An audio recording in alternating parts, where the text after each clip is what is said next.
Let's begin with something deeply uncomfortable. Somewhere right now, someone watching this video is already angry.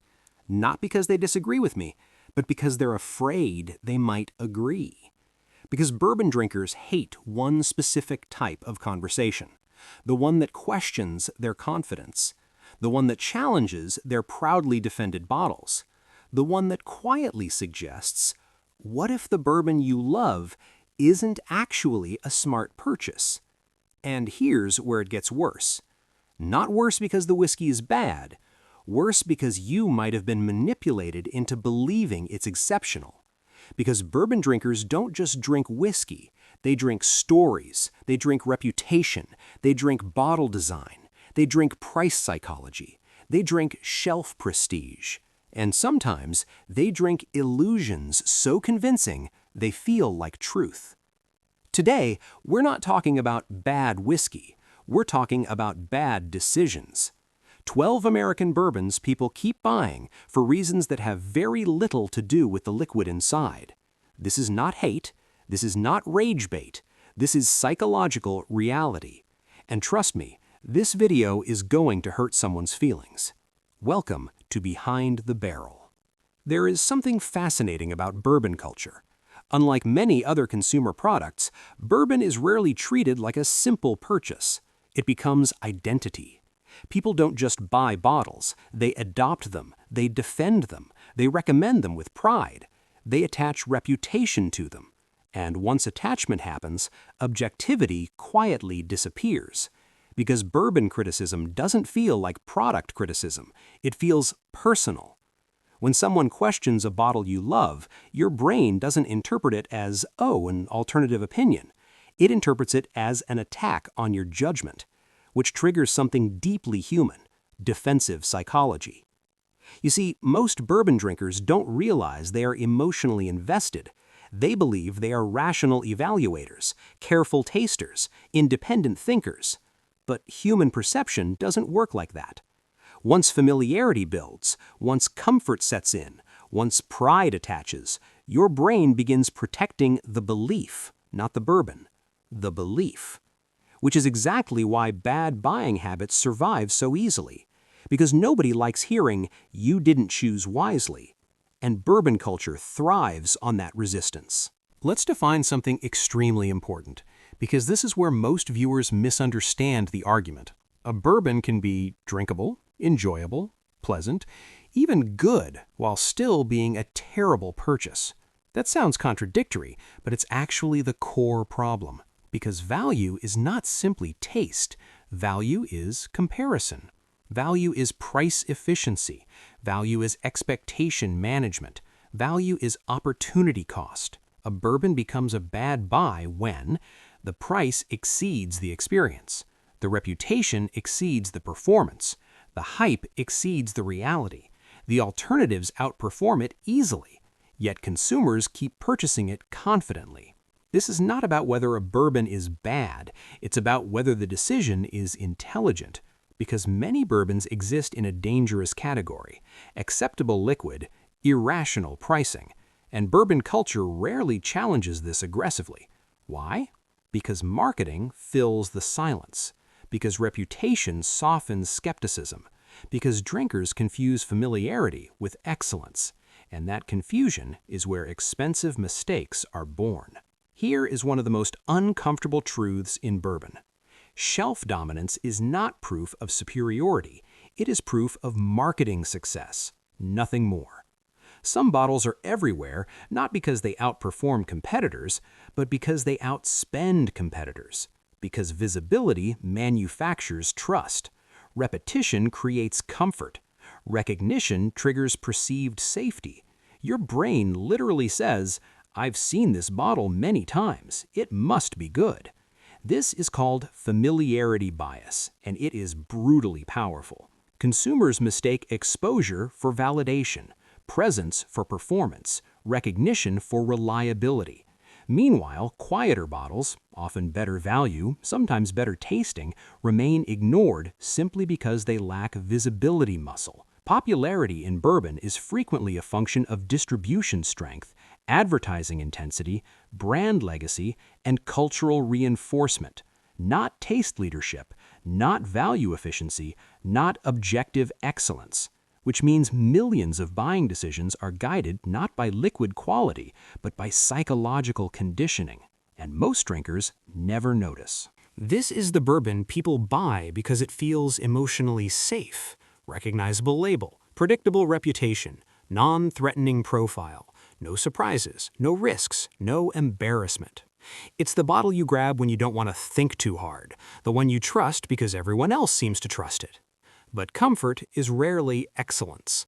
Comfort often signals neutrality, predictability, mildness, controlled experience. And neutrality at premium pricing is dangerous because you're not paying for brilliance, you're paying for psychological reassurance. These bottles survive because they offend nobody, challenge nobody, excite nobody, yet demand respectable pricing simply because familiarity breeds confidence. Consumers rarely ask, is this actually outperforming alternatives?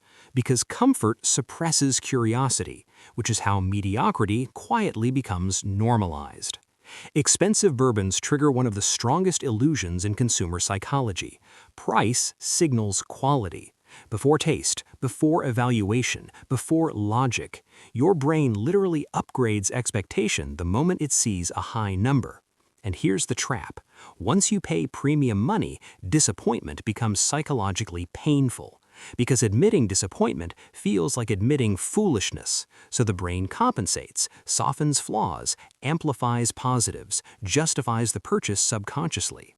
Its smoothness is refined, its subtlety is sophistication, its gentleness is elegance.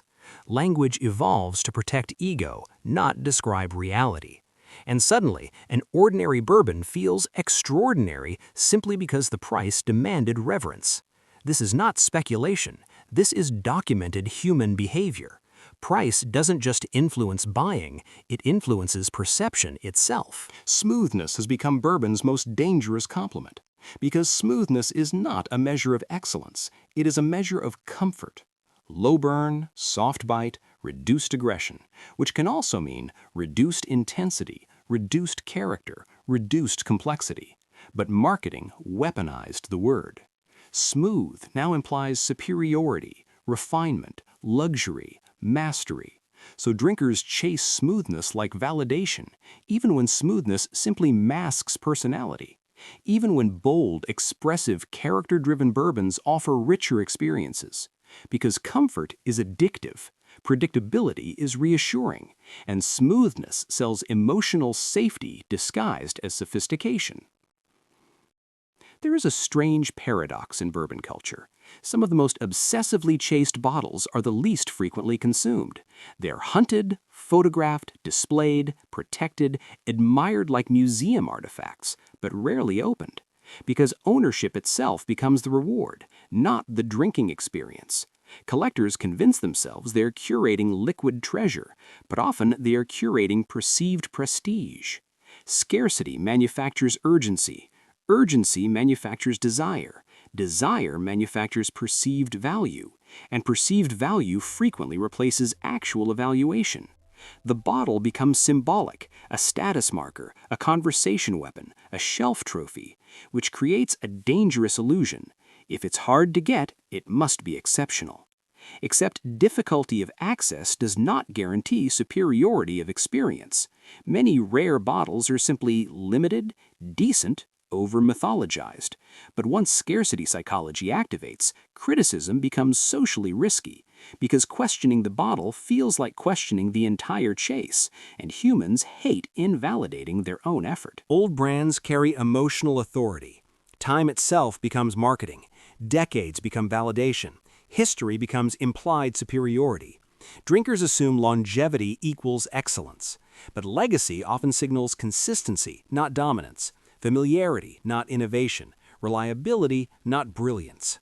Some legacy bourbons are excellent. Others survive purely because reputation became self-sustaining.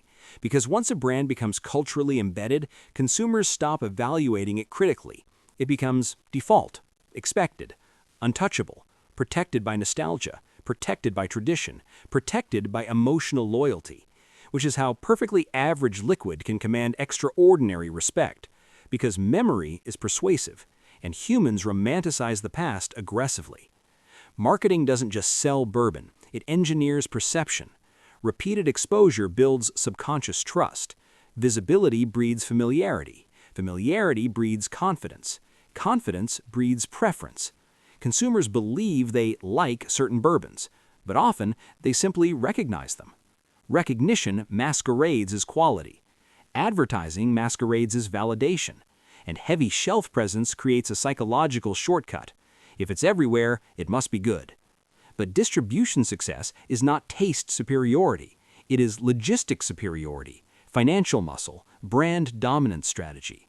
Yet human brains blur the distinction effortlessly. Whiskey language is seductive. Notes of caramel, hints of vanilla, layers of toasted oak. Sound sophisticated, precise, refined. But most bourbons share overlapping flavor profiles because production similarities create predictable outcomes: sweetness, oak, spice, warmth. Yet language inflates minor variations into mythical experiences. Drinkers begin tasting descriptions, not liquid. Expectation shapes interpretation, and vocabulary becomes perception amplifier. Bourbon culture has silent hierarchies: status bottles, safe bottles, prestige bottles, mocked bottles. Drinkers often buy socially, not independently, to fit in, to align, to avoid looking uninformed, because humans fear social misjudgment far more than they admit. So consensus replaces curiosity, reputation replaces experimentation. Price bias distorts evaluation brutally. Cheap bottles dismissed prematurely, expensive bottles defended irrationally, because humans equate cost with quality instinctively. Yet many affordable bourbons outperform premium competitors quietly. But perception hierarchy resists correction. Hype is dangerous. The more dramatic the praise, the harsher the disappointment, because expectation magnifies flaws mercilessly. A decent bourbon can feel terrible when marketed as legendary. Anticipation becomes enemy. Heavy glass, luxury labels, elegant design. Your brain tastes prestige before whiskey. Packaging cues activate subconscious quality assumptions instantly. Liquid becomes secondary. Memory rewires perception. Nostalgia reshapes flavor. Emotional attachment overrides logic effortlessly. You're no longer drinking bourbon, you're drinking memory. Many drinkers believe confidence equals accuracy, but whiskey evaluation is deeply subjective. Palates differ, expectations differ, biases differ. Certainty is often illusion. Many complex bourbons are layered familiarity, not radical uniqueness. Perception exaggerates nuance dramatically. No bourbon is universally great, only universally marketed. Taste remains subjective. Hype pretends objectivity. Because bourbon criticism triggers identity defense. People defend bottles like personal achievements, which is psychologically revealing. Many beloved bourbons are enjoyable, decent, overpriced simultaneously. Smart drinkers distrust labels, reputation, and price illusions. They evaluate liquid experience relentlessly. Some mocked bottles outperform worshipped bottles, because visibility not equal superiority. Reputation not equal dominance. The bourbon you defend most aggressively may simply be the one you overpaid for, and your brain refuses to admit it. Now, let's make this painfully interactive. Name one bourbon you think people defend irrationally. No filters, no politeness. Let the comments burn. Welcome to Behind the Barrel.